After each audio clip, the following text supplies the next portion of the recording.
درس حکمت میں نے رومی سے لیا، جس نے مجھ کو سوز جان و تن دیا۔ کار دین جس مال کا ہوا مدعا، ہے وہی صالح بقول مصطفیٰ۔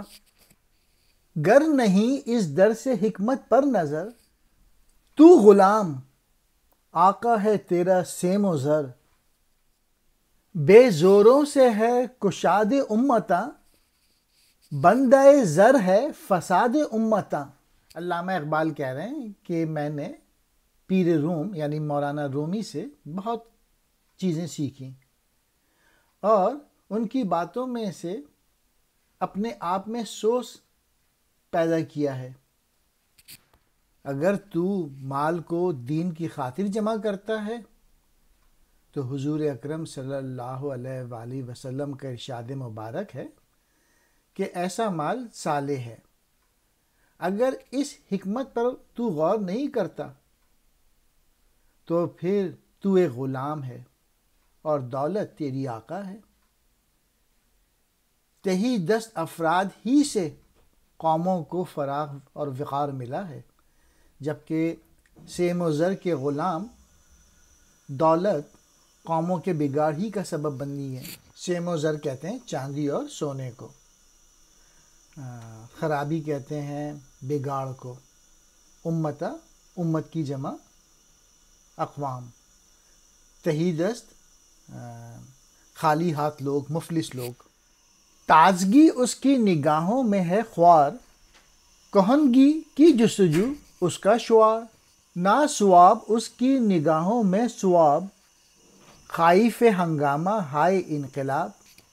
خواجہ روزی چھین لے مزدور کی، اور اس کی عزت و ناموس بھی، چاکر اس کے آگے نالا مثل نے، اس کے لب پر نالے ہائے پے بپے۔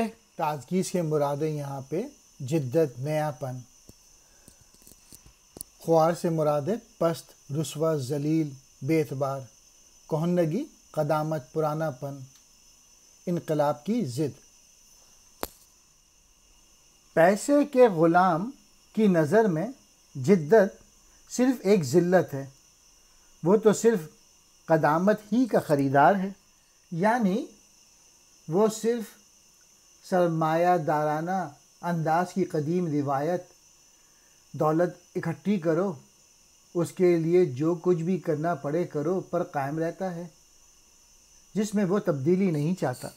نا ثواب سے مراد ہے نادرست، غلط۔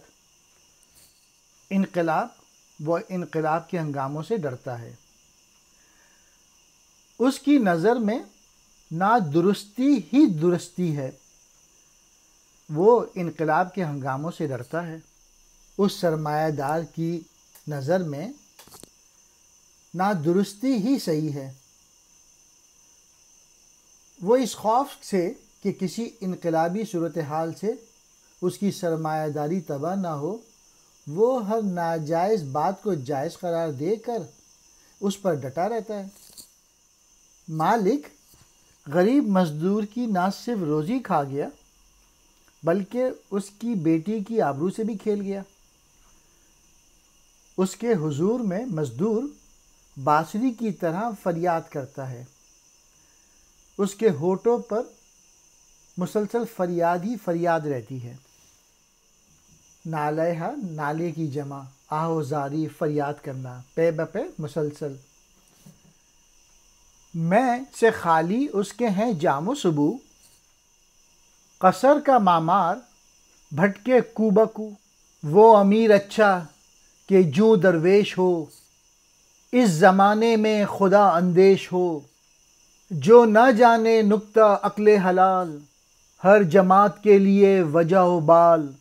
یورپ اس کے راز سے آگاہ نہیں، صاحب ینظر بنور اللہ نہیں۔ اقبال کہہ رہے ہیں کہ جو مزدور ہے، جو کمزور لوگ ہیں، نہ تو مزدور کے جام میں شراب ہے اور نہ صراحی میں، وہ دوسروں کے لیے محلات تعمیر کرتا ہے لیکن خود گلی کوچے میں ذلت سے دوچار ہے، اس کا اپنا کوئی ٹھکانہ نہیں۔ اب اس کے متعلق، سرمایہ دار کے متعلق دوسرے شعر میں کہہ رہے ہیں کہ ایسا مالدار، ایسا سرمایہ دار بہت ہی نیک بخت ہے جس نے درویشوں کی سی زندگی بسر کی اور اس دور میں بھی خدا ترس رہا، خدا کو یاد رکھا۔ جب تک تو حلال کمائی کا نقطہ نہ سمجھے، تیری زندگی معاشرے کے لیے وبال ہے۔ افسوس کہ یورپ اس مقام سے آگاہ ہی نہیں رکھتا، اس کی آنکھ اللہ کے نور سے دیکھنے والی نہیں ہے۔ بے نور نور سے، اللہ یعنی اللہ کے، ینظر کہتے ہیں دیکھتا ہے، وبال کہتے ہیں مصیبت کو، عذاب کو، اذیت کو، حلال کہتے ہیں جائز، قصر سے مراد ہے محلات۔ کیا حلال اس کی نظر میں، کیا حرام، حکمت اس کی خام، کاوش نا تمام۔ ایک امت دوسری امت کو کھائے، ایک بوئے دوسری خرمن اڑائے۔ نان مجبوروں سے لے لینا ہنر، جان سے محروم کر دینا ہنر۔ شیوہ تہذیب نو آدم دری اور اس کا پردہ ہے سوداگری۔ بینک دام فکر عیار یہود، نور حق ہوتا ہے ان سے غط ربود۔ ہو تہ و بالا نہ جب تک یہ نظام، دانش و تہذیب و دین سودائے خام۔ ہے عجب حال جہان خیر و شر، آدمی نفع و ضرر سے بے خبر۔ اب لوگ جو ہیں وہ حلال اور حرام میں امتیاز نہیں کرتے، ان کی حکمت بھی خام یعنی ناپختہ ہے، اور ان کا کام بھی ناتمام ہے یعنی ادھورا کام بھی ہے۔ ایک قوم دوسری قوم کو کھا رہی ہے، دانہ یہ کاشت کرتی ہے اور حاصل وہ لے جاتی ہے، حاصل وہ اٹھا رہی ہے۔ کمزوروں سے روٹی چھین لینا اور ان کے بدن سے جان نکال لینے کا نام حکمت رکھا گیا ہے۔ تہذیب نو کی روش یعنی حقیقت میں انسانوں کی چیر پھاڑ ہے، اور یہ آدم خواری سوداگری کے پردے میں کی جا رہی ہے۔ آدم خوری سوداگری کے پردے میں کی جا رہی ہے۔ ان بینکوں نے جو مکار لوگوں کی سوچ کا نتیجہ ہے، انسان کے سینے سے اللہ تعالیٰ کا نور نکال لیا ہے۔ جب تک یہ نظام مٹ نہیں جاتا، دانش، تہذیب اور دین کی باتیں بے سود ہیں، بے خیال ہیں۔ اس جہان خیر و شر میں آدمی اپنے نفع و نقصان میں تمیز نہیں کر سکتا۔ تہ و بالا کہتے ہیں درہم برہم، مٹ جانا۔ خام کہتے ہیں کچے کو، بیکار کو، غیر مفید۔ کیا خیر ہے غوب و سیست کار کیا، جادائے ہموار و نا ہموار کیا۔ شرع روح زندگانی کا ابھار، اس سے روشن ہے جہان تیر و تار۔ کر حرام شرع کو جانے حرام، تا ابد محکم رہے اس کا نظام۔ یہ نہیں کار فقیہان بے خبر، دیکھ اس شے کو بے انداز دیگر۔ اقبال کہہ رہے ہیں کہ کوئی نہیں جانتا کہ اچھائی اور برائی کیا ہے، اور یہ کہ ہموار اور نا ہموار راستے میں کیا فرق ہے۔ شرع یا شریعت تو زندگی کی گہرائیوں سے پوچھتی ہے، اس کے نور سے دنیا کی تاریکیاں دور ہو جاتی ہیں۔ شرع دین سے مراد یہ ہے کہ وہ راستہ جس پر چلنے کا اللہ نے حکم دیا ہے۔ اگر دنیا والے حرام کو حرام سمجھ لیں تو قیامت تک یہ نظام پختہ رہے گا۔ اے بیٹے، یہ کام فقیہوں کے بس کا نہیں، اسے تو کسی دوسری نگاہ سے دیکھ۔ زشت کہتے ہیں برا، برائی کو۔ خوب کہتے ہیں اچھا، مفید، بہتر۔ کار کہتے ہیں کام کو، معاملے کو۔ فقیہان کہتے ہیں، یہ فقیہ کی جمع ہے، علم و دین کے جاننے والے۔ حکم کی طے عدل و تسلیم و رضا، اس کا سرچشمہ ضمیر مصطفیٰ ہے جدائی جس کی وجہ اضطراب، ہم کہاں ہو جائیں گر وہ بے حجاب، گو جدائی ہے عذاب جاں مگر جائے وصل اس کی رضا پر رکھ نظر، ہے رضا مقصود درس مصطفیٰ، کچھ نہیں احکام دین اس کے سوا، تخت جم پوشیدہ زیر بوریا، فقر و شاہی ہیں مقامات رضا، حکم سلطان سے ہے سرتابی محال، بے محل ہے جنگ کے دن قبل و قال، تو بھی اس کے حکم کا ہو جا اسیر، تاکہ ہو دنیا تیری فرما پذیر۔ علامہ اقبال کہہ رہے ہیں کہ حضور صلی اللہ علیہ وآلہ وسلم کا فرمان تو عدل و انصاف اور تسلیم و رضا اختیار کرنے کے بارے میں ہے، اس کی جڑ پاکیزہ ہے۔ اقبال کہہ رہے ہیں کہ حضور صلی اللہ علیہ وآلہ وسلم کا قانون عام آدمی کا بنایا ہوا نہیں ہے، یہ نبیوں کے نبی حضور اکرم کے دل میں پوشیدہ ہے اور اسے وحی کا درجہ حاصل ہے۔ جدائی، فراق، ہجر کے وجہ سے آرزوئیں سینے میں پیدا کر رہی ہیں، جب وہ کھل کر سامنے آ گیا تو پھر تو نہیں رہے گا۔ مطلب یہ کہ زندگی میں سارے جذبے اور ولولے اس جدائی کی وجہ سے ہیں۔ اگر محبوب حقیقی بے حجاب ہو جائے تو اس کی تجلی تجھے مٹا دے گی۔ جدائی، ہجر، فراق میں اگرچہ جان لبوں تک آ جاتی ہے، تاہم تو اس محبوب حقیقی کے وصل کی خواہش نہ رکھ، بلکہ اس کی رضا کا طالب بن۔ حضور اکرم صلی اللہ علیہ وآلہ وسلم نے بھی اس بات کی تلقین کی ہے۔ حضور صلی اللہ علیہ وآلہ وسلم نے اس کی رضا طلبی کی خبر دی، یعنی طریقہ بتایا۔ دین کے احکام میں اس کے علاوہ اور کوئی چیز نہیں، گویا اللہ کی رضا کا طالب ہونا۔ تخت جمشید تو درویش کے بوریے کے نیچے چھپا پڑا ہے، فقر اور شاہی دونوں رضا ہی کے مقامات ہیں، تخت اور بوریا اس کی رضا ہی سے میسر آتے ہیں، فقر ہو یا دنیاوی عظمت دونوں اس کی رضا کے محتاج ہیں۔ تو سلطان کے حکم کی اطاعت کر اور اس کے حکم سے رنجیدہ نہ ہو، شرع سے تو احسان تقویم بن، وارث ایمان ابراہیم بن۔ یہ طریقت کیا ہے اے والا صفات، شرع وابستہ بے اعماق حیات، گر عیاں اسرار چاہیے دین کے، دل کی گہرائیوں میں دیکھنا چاہیے۔ اہل دین بے جذب دل مجبور ہے، اہل دین ایسا خدا سے دور ہے۔ گر نہ دیکھے بندہ حق کو آشکار، کیسے ہو آزاد جبر و اختیار۔ اپنی فطرت میں ذرا ہو غوطہ زن، مرد حق بن چھوڑ دے تخمین و ظن، تاکہ دیکھے خوب و زیست کار کو، دے ہٹا نو پردہ اسرار کو۔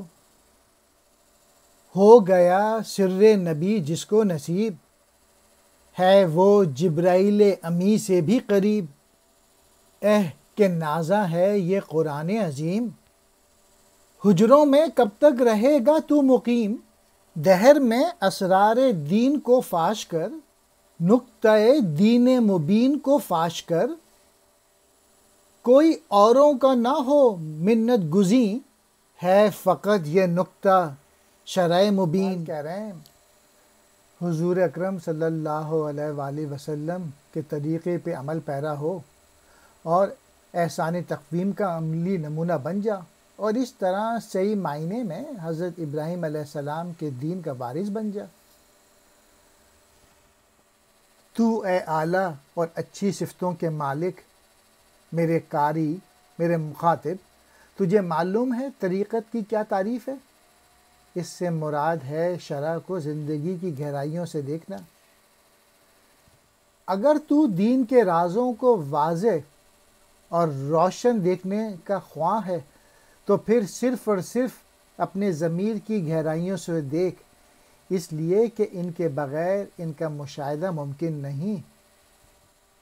اور اگر تو اس طرح نہیں دیکھتا یا نہیں دیکھ سکتا تو اس کا مطلب یہ ہے کہ تیرا دین مجبوری کا دین ہے، اور ایسا دین تو الٹا خدا سے دوری کا باعث بنتا ہے۔ جب تک آدمی حق کو ظاہر اور روشن نہیں دیکھ پاتا، وہ جبر و اختیار کے چکر ہی سے باہر نہیں نکلتا۔ تو ذرا اپنی فطرت میں غوطہ زن ہو جا، وہم و گماں اور انداز و قیاس پر فخر مت کر، بلکہ مرد حق بن جا۔ اس پر عمل سے انسان صحیح معنی میں مرد حق بن جاتا ہے، تاکہ تجھے عمل کی برائی اور اچھائی کا پتہ چل سکے، اور اس طرح تو یہ جان سکے کہ اسرار کے ان 9 پردوں یعنی 9 آسمانوں میں کیا کچھ ہے۔ مطلب یہ کہ اس طرح تجھ پہ واضح ہو جائے گا یہ کائنات کیا ہے، اس میں کیا کچھ ہے اور کیوں ہے۔ جو کوئی بھی حضور اکرم کی رم سے بہرہ ہو جاتا ہے، اسے حضرت جبرائیل امی کی قربت میسر آ جاتی ہے۔ اس رم سے بہرہ ہونے کے لیے عشق حضور اختیار کرنا ضروری ہے، جس کی بنا پر آدمی حضور صلی اللہ علیہ وآلہ وسلم کی پیروی کرتا ہے۔ اے ملت کا نوجوان، تو جو قرآن کریم پر ناز کرتا ہے، کب تک حجرے میں بیٹھا رہے گا؟ باہر نکل اور دنیا میں دین کے راز فاش کر دے۔ یعنی تو کب تک گوشہ نشینی اختیار کر کے بے عملی کی زندگی بسر کرے گا؟ عمل کر، محنت کر، اسٹرگل کر۔ روشن شرع کا نقطہ بس یہی ہے کہ دنیا میں کوئی بھی کسی کا محتاج نہ ہو، سب اسی بے نیاز خالق کے کائنات کے محتاج ہوں۔ فاش کر، ظاہر کر۔ نقطہ کہتے ہیں گہری اور باریک بات، حکمت کی بات۔ شرع سے مراد ہے دین، مبین، واضح، روشن، آشکار کہتے ہیں شریعت محمدی۔ مکتب و ملا ہیں سب افسانہ ساز، اہل ایمان نے نہیں سمجھا یہ راز۔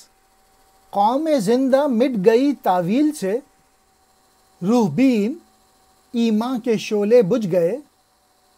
ہیں نظر میں صوفیان باصفا، شیخ مکتب سے بھی ہوں میں آشنا۔ یک پیغمبر بھی ہاتھ آتا ہمیں، کچھ نہ دیکھا غیر خود قرآن میں۔ سب کے سب دانائے قرآن و خبر، شرع میں سب کم سواد و کم نظر۔ عقل و نقل از بس ہیں پابند ہوس، ان کا منبر چھابڑی روٹی کی بس۔ ان کلیموں سے امید کار کیا، نے یود بیدا کہاں عقدہ کشا۔ چاہتا ہے قوم و ملت کا بھلا، ہو عمل سے اپنے راہ حق نما۔ اقبال کہہ رہے ہیں کہ مکتب اور ملا جو ہیں وہ صرف باتیں بناتے ہیں، اور ملت کے لوگ اس نقطے کو نہیں سمجھ سکے۔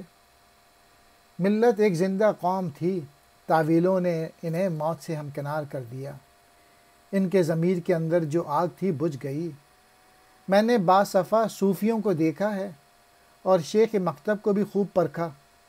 میرے دور نے تو ایک پیغمبر مرزا قادیانیوں کو بھی جنم دیا، وہ جسے قرآن کریم میں اپنی ذات کے سوا اور کچھ نظر ہی نہیں آیا۔ یوں تو ہر کوئی قرآن اور حدیث کا عالم بنا پھرتا ہے، لیکن شریعت کے معاملے میں وہ کم علم اور کم نظر ہیں۔ انسانی عقل اور نقل دونوں حوث کے بند میں بندھی ہوئی ہے۔ اس کے منبر کی کوئی حیثیت صرف روٹی کی تپائی ہے، یعنی وہ صرف پیٹ کے بندے ہیں۔ ان کلیموں سے کوئی امید رکھنا لا حاصل ہے کہ وہ قوم کے حالات درست کریں۔ کوئی توقع نہیں، جب ان کی آستینیں ہی ید بیدا سے محروم ہیں تو پھر کیا فائدہ۔ قومیں اور ملتوں کے کام اس طرح نہیں سنورتے۔ تو عمل کر کے دکھا کہ حق تیرے ہاتھ میں ہے، سچائی تیرے پاس ہے۔